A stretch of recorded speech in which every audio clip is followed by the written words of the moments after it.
Pembacaan firman kita hari ini terdapat pada Kisah Para Rasul pasal 11. Petrus mempertanggungjawabkan baptisan Kornelius di Yerusalem.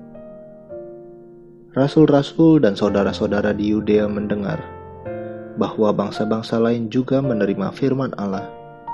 Ketika Petrus tiba di Yerusalem, orang-orang dari golongan yang bersunat berselisih pendapat dengan dia.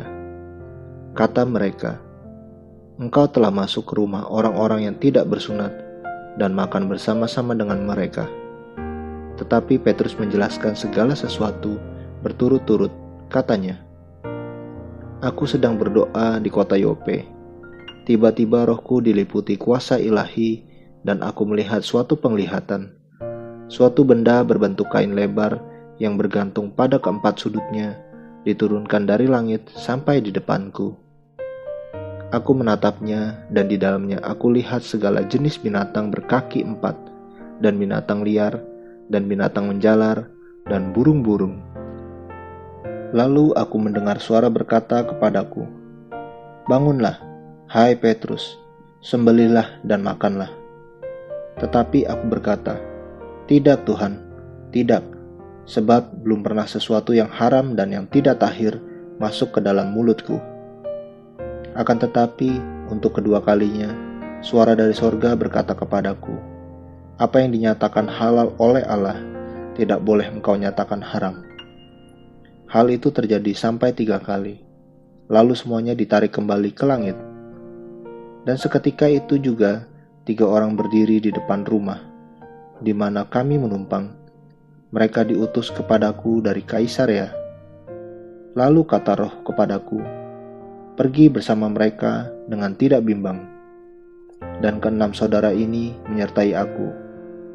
Kami masuk ke dalam rumah orang itu, dan ia menceritakan kepada kami bagaimana ia melihat seorang malaikat berdiri di dalam rumahnya dan berkata kepadanya, 'Suruhlah orang ke Yope untuk menjemput Simon yang disebut Petrus. Ia akan menyampaikan suatu berita kepada kamu yang akan mendatangkan keselamatan bagimu dan bagi seluruh isi rumahmu.' Dan ketika aku mulai berbicara, turunlah Roh Kudus ke atas mereka, sama seperti dahulu ke atas kita. Maka teringatlah aku akan perkataan Tuhan, 'Yohanes membaptis dengan air, tetapi kamu akan dibaptis dengan Roh Kudus.' Jadi jika Allah memberikan karunia-Nya kepada mereka, sama seperti kepada kita, pada waktu kita mulai percaya kepada Yesus Kristus, bagaimanakah mungkin aku mencegah dia?" Ketika mereka mendengar hal itu, mereka menjadi tenang, lalu memuliakan Allah. Katanya, "Jadi kepada bangsa-bangsa lain juga Allah mengaruniakan pertobatan yang memimpin kepada hidup." Barnabas dan Saulus ke Antiokhia. Sementara itu banyak saudara-saudara telah tersebar karena penganiayaan yang timbul sesudah Stefanus dihukum mati. Mereka tersebar sampai ke Fenisia, Siprus, dan Antiokhia. Namun mereka memberitakan Injil kepada orang Yahudi saja. Akan tetapi di antara mereka ada beberapa orang Siprus dan orang Kirene yang tiba di Antiokhia dan berkata-kata juga kepada orang-orang Yunani dan memberitakan Injil, bahwa Yesus adalah Tuhan. Dan tangan Tuhan menyertai mereka, dan sejumlah besar orang menjadi percaya dan berbalik kepada Tuhan. Maka sampailah kabar tentang mereka itu kepada jemaat di Yerusalem. Lalu jemaat itu mengutus Barnabas ke Antiokhia. Setelah Barnabas datang dan melihat kasih karunia Allah, bersukacitalah ia. Ia menasihati mereka, supaya mereka semua tetap setia kepada Tuhan. Karena Barnabas adalah orang baik, penuh dengan Roh Kudus dan iman. Sejumlah orang dibawa kepada Tuhan.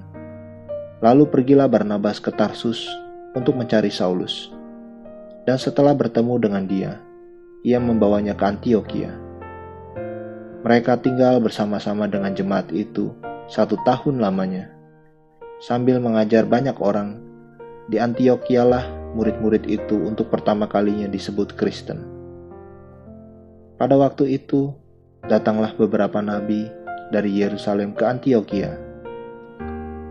Seorang dari mereka yang bernama Agabus bangkit, dan oleh kuasa roh ia mengatakan bahwa seluruh dunia akan ditimpa bahaya kelaparan yang besar. Hal itu terjadi juga pada zaman Claudius. Lalu murid-murid memutuskan untuk mengumpulkan suatu sumbangan sesuai dengan kemampuan mereka masing-masing dan mengirimkannya kepada saudara-saudara yang diam di Yudea. Hal itu mereka lakukan juga, dan mereka mengirimkannya kepada penatua-penatua dengan perantaraan Barnabas dan Saulus. Amin. Terus baca firman-Nya, renungkan dan lakukan dalam kehidupan kita. Tuhan Yesus memberkati.